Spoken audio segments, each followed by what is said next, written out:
So hello students, next आपका chapter है gravitation.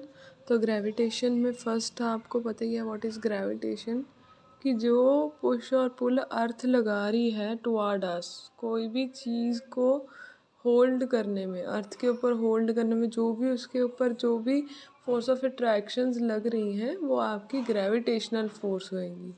ठीक है, तो अब ग्रेविटेशन का न्यूटन्स लॉ ऑफ ग्रेविटेशन पढ़ेंगे। अब इसको यूनिवर्सल लॉ ऑफ ग्रेविटेशन भी बोलते हैं। According to this law every body in this universe attract every other body with force which is directly proportional to the product of masses and inversely proportional to the distance between them। तो ये आपको पता ही है कि जो भी force जो है यूनिवर्स में, जो भी चीज़ है वो एक दूसरे के क्या है, अट्रैक्शन प्रॉपर्टीज़ होल्ड करती हैं।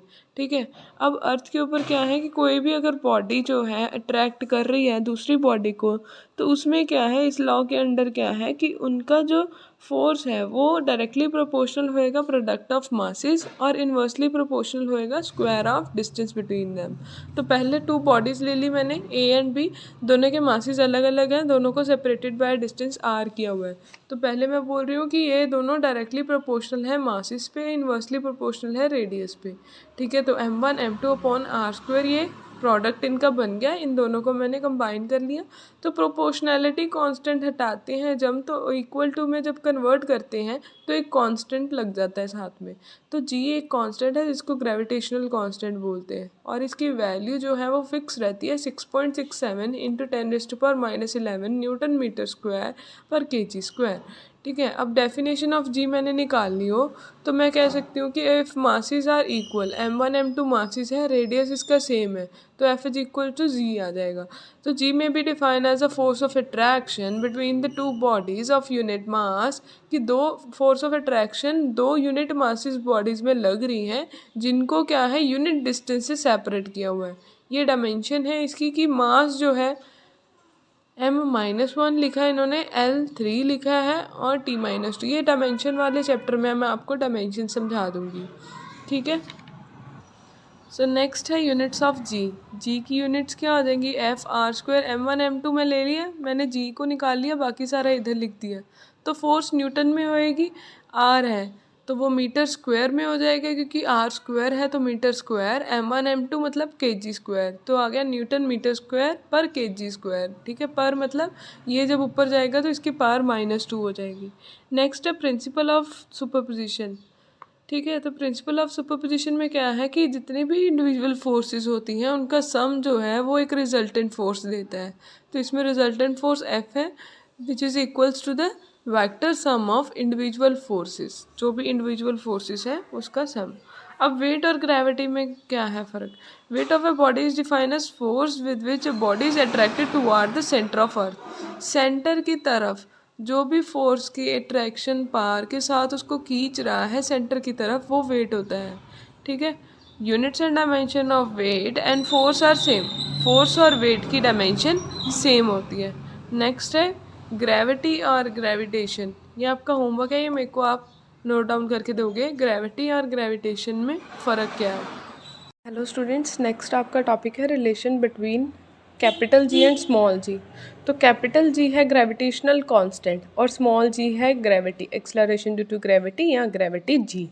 ठीक है, तो हम पहले कहेंगे earth is perfect sphere of radius R. हम कह रहे हैं कि अर्थ क्या है, एक परफेक्ट स्फीयर है और उसका रेडियस आर है और उसका मास m है।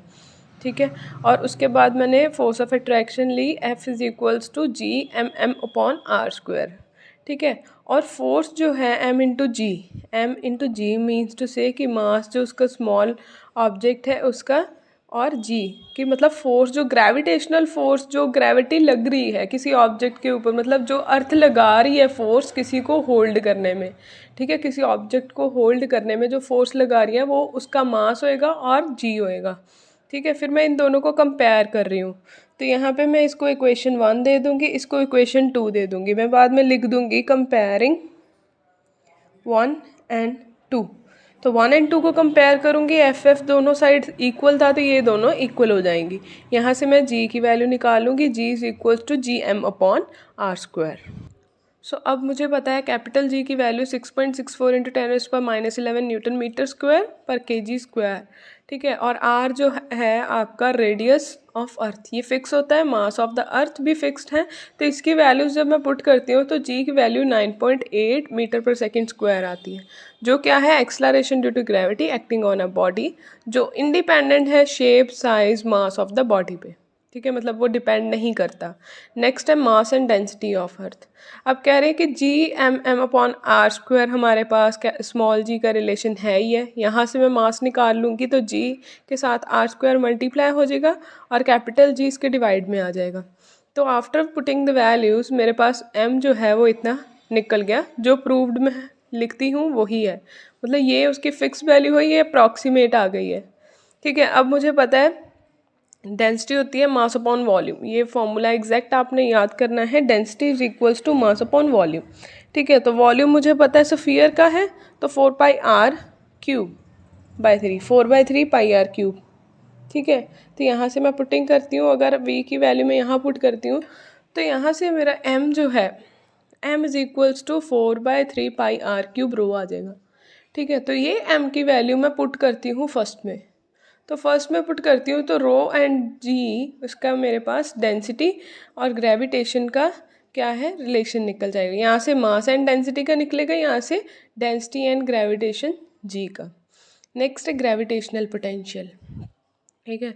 तो ग्रेविटेशनल पोटेंशियल क्या है, gravitational potential at a point in the gravitational field of a body is amount of work done, ठीक है, जो वर्क डन होता है in bringing a unit mass from infinity to that point without any acceleration. Acceleration लगाए बिना मैं कोई mass object को इन्फिनिटी से टुवार्ड द ग्रेविटेशनल फील्ड, जहाँ पे ग्रेविटी की जो फील्ड है, जो फोर्सेस हैं वो फील हो ऑब्जेक्ट को, इन्फिनिटी से उस फील्ड में लेके आने में जो वर्क डन लग रहा है अगेंस्ट द एक्सलरेशन, एक्सलरेशन ना लगा के, तो वो जो वर्क डन होएगा वो in the form of potential energy store होएगा और वो आपका ग्रेविटेशनल पोटेंशियल होएगा, ठीक है। और इसकी डायमेंशन लिखिए, gravitational potential is eight infinite distance from a given point is 0, ठीक है। कोई भी गिवन पॉइंट इन्फिनिटी से 0 क्यों है, क्योंकि कोई भी इसमें एक्सलरेशन नहीं लग रही। अब मैं दो ऑब्जेक्ट ले रही हूँ, ये मास कैपिटल एम है, इसका स्मॉल एम है, ठीक है। ये मैं कोई पॉइंट से लेके पॉइंट पी में लेके आ रही हूँ, ठीक है। एक्स डिस्टेंस इस ऑब्जेक्ट का एक्स डिस्टेंस है और ओ से पी तक का डिस्टेंस आपका स्मॉल आर है। यहाँ से F G M upon x square ले लूँगी। अब एक्स स्क्वायर क्यों लिए, distance between this and this particle is of unit mass, क्योंकि मैंने बोला ही है कि मैंने यूनिट मास को इन्फिनिटी पॉइंट से उस पॉइंट में लेके आना है ग्रेविटेशनल फील्ड में, तो ये यूनिट मास का हो गया। तो जैसे मैं लिखती हूँ F is equals to G m1 m2 upon are square होता है, ठीक है। तो m1 है आपका कैपिटल M, स्मॉल m2 जो है मेरा यहाँ पे 1 है और आर स्क्वायर है डिस्टेंस बिटवीन द बोथ, तो वो एक्स स्क्वायर हो गया। फिर नेक्स्ट वर्क डन जो है वो एफ इंटू एक्स हो जाएगा, ठीक है। वर्क डन जो फोर्स लग रही है into displacement, small work done है ये, तो इंटेग्रल कर दूंगी, इंटेग्रल करने के बाद मुझे फुल वर्क डन मिल जाएगा। डी डब्ल्यू है, मैंने बोला ही था कि 1 इंटू डी डब्ल्यू, इंटेग्रल जो है वो आपको डब्ल्यू देगा, ठीक है। जैसे मैंने बोला था integral of 1 dot d x is equals to x plus c, c कोई कांस्टेंट है, एक्स है जो आप डेरिवेटिव जिसका ले रहे हो, तो इस तरह यही है, ये भी ऐसे ही है 1 इंटू डी डब्ल्यू, इसका आएगा डब्ल्यू। नेक्स्ट है G M upon x square, ये इन्फिनिटी से 2 पॉइंट आर लेके आ रहे हैं, ठीक है। तो ये 1/एक्स स्क्वायर था, वो पार माइनस में हो गई x-2, तो इसमें फॉर्मूला क्या होता है, रेज्ड पावर +1, इसका फॉर्मूला होता है x-2 dx, इसका होता है raised power +1 upon raised power, जो आपकी पावर है वो नीचे ले आना है, ठीक है। तो x ऑफ -2 + 1 क्या आएगा, -1, ठीक है, और -2 + 1 -1, तो इसका माइनस ये लग गया और ये x -1 आना था वो डिवाइड में चला गया, ठीक है। फिर मैंने वैल्यूज़ पुट कर ली, पहले अपर लिमिट फिर माइनस लोअर लिमिट, और 1/∞ होता है 0, 1 बाय इन्फिनिटी 0। तो यहाँ पे v आपका आ गया gm/r²। नेक्स्ट कह रहे हैं कि अगर इन्फिनिटी लेती हूँ r is equals to infinity, ठीक है, तो v इज इक्वल्स टू 0 हो जाएगा, वेलोसिटी 0 हो जाएगी। तो फिर on the surface of earth क्या आएगा, r is equals to r, तो w आपका हो जाएगा gm/R।